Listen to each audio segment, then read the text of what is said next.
आजकल फ़िटनेस का जो दौर है, वो काफ़ी ज़्यादा पॉपुलर हो चुका है। लोग किसी न किसी तरह की एक्टिविटीज़ में इन्वॉल्व होना चाहते हैं। जिम एक्सरसाइज़ेज़ में, रनिंग में, जो कि हमारे दिल्ली एनसीआर और अदर मेट्रोज़ में काफ़ी पॉपुलर स्पोर्ट्स हो चुका है, specially for young and middle aged people.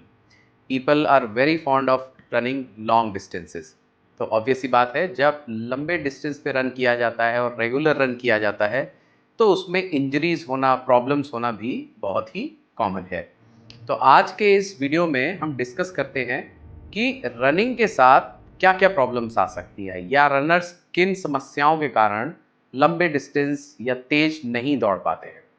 तो पहली चीज़ की बात करते हैं कि रनिंग दो प्रकार से होती है। एक वो जब हमें शॉर्ट डिस्टेंस शॉर्ट टाइम में कवर करना, जिसे स्प्रिंट्स कहते हैं, जो कि अक्सर देखा जाए कि जैसे 100 मीटर स्प्रिंट, 200 मीटर स्प्रिंट, जो कि कॉम्पिटिटिव स्पोर्ट्स में होता है, एथलेटिक्स में होता है।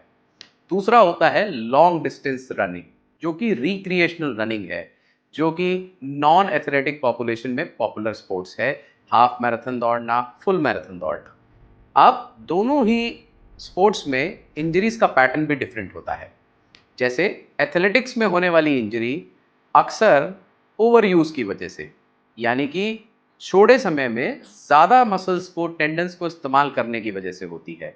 इसमें जो प्रॉब्लम आती है, जो कॉमन प्रॉब्लम है, इसे हम स्प्लिट शिन भी कहते हैं, यानी कि पैर के निचले हिस्से में, यानी कि टांगों के अगले हिस्से में दर्द होने लगता है, जिसे स्ट्रेस फ्रैक्चर या स्प्लिट शिन कहते हैं। और इसका मुख्य कारण होता है जब एथलेटिक्स में एथलीट शॉर्ट डिस्टेंस काफ़ी तेजी से दौड़ता है। इससे बोन के ऊपर प्रेशर आता है और बोन के अंदर छोटे छोटे माइनर स्ट्रेस फ्रैक्चर्स हो जाते हैं। इसके बाद बात करें रिक्रिएशनल रनिंग की, यानी कि लॉन्ग डिस्टेंस और मैराथन रनिंग की। इसमें जो इंजरीज होती हैं, वो नी के अलावा भी बाकी हिस्सों पे होती हैं, और इनका मुख्य कारण होता है ओवर यूज, यानी रिपीटेटिव ओवर यूज। यानी हम लंबे डिस्टेंस दौड़ रहे हैं, तो हमारे हिप के अराउंड जो मसल्स हैं, नी के अराउंड जो मसल और टेंडन है, एंकल के अराउंड है, वो पेन करने लगते हैं।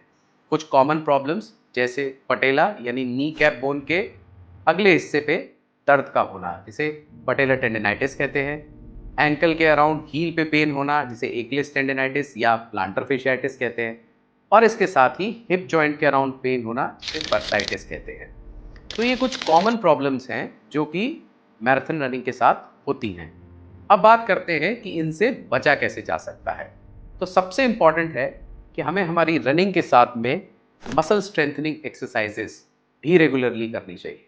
यानी कि अगर हम एक सप्ताह में 3 दिन या 4 दिन दौड़ लगाते हैं, जॉगिंग करते हैं, तो हफ्ते में 1 दिन, 2 दिन या 3 दिन हमें क्रॉस ट्रेनिंग करनी चाहिए। यानी कि जैसे जिम में वर्कआउट करना, योगा और स्ट्रेचेस करना, और अपनी बॉडी को रिलैक्स करना ज़रूरी होता है। सबसे बड़ी गलती होती है जो लोग रोज़ उतना ही डिस्टेंस दौड़ते हैं, उतनी ही स्पीड से दौड़ते हैं, और बीच-बीच में कोशिश करते हैं कि उतने डिस्टेंस के अलावा भी दौड़ा जाए। ये वो लोग होते हैं जो कि इंजरी के लिए प्रोन होते हैं। मैं ये नहीं कहूँगा कि ये पूरा वर्कआउट शेड्यूल गलत है, पर अगर आप इसे रिक्रिएशन के लिए कर रहे हैं, अगर इसे आप अपनी फिटनेस के लिए कर रहे हैं, तो आपको इंजरी से बचना ज़रूरी है। इसलिए अपने वर्कआउट में सप्ताह में कुछ दिन रनिंग, कुछ दिन योगा, जिम एक्सरसाइजेस, और कुछ दिन रिलैक्सेशन की भी ज़रूरत होती है। इससे आप लंबे समय तक रनिंग को एंजॉय कर पाएंगे और इंजरी फ्री रह पाएंगे।